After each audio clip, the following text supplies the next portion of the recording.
टाळ्या वाजवणं, प्रदक्षिणा घेणं, लोटांगण घालणं, याच्यामध्ये आपल्या शारीरिक फायद्याच्या गोष्टी आहेत.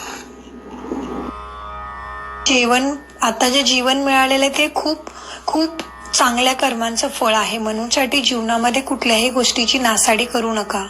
कारण तुम्ही भोजन नाश करत असाल, म्हणजे जेवण नाश करत असाल, अन्न पाणी, तर तुमच्याच भाग्यातून ते कमी होत असतं. ज्याप्रमाणे तुम्हाला आता वेळ वाया घालवायचा नाहीये, आता अभ्यासाचा वेळ आहे, तर तो वेळ अभ्यासाला दिला तर भविष्य चांगलं होणार आहे.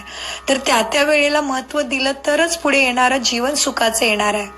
आणि म्हणूनसाठी जसं की आता तुमच्या अभ्यासाची वेळ आहे आणि आई जेवण देते डब्यातून, आणि काही लोकांच्याकडे श्रीमंत आले की खूप नासधूस करतात पैशाची किंवा भोजनाची, जेवणाच्या पदार्थांची. तर तसं नाही करायचं, कारण त्याच्यामुळे आपल्याच भाग्यातून कमी होतं आणि आपल्यालाच पुढे कधीतरी गरिबी येते किंवा जीवनाच्या कुठल्या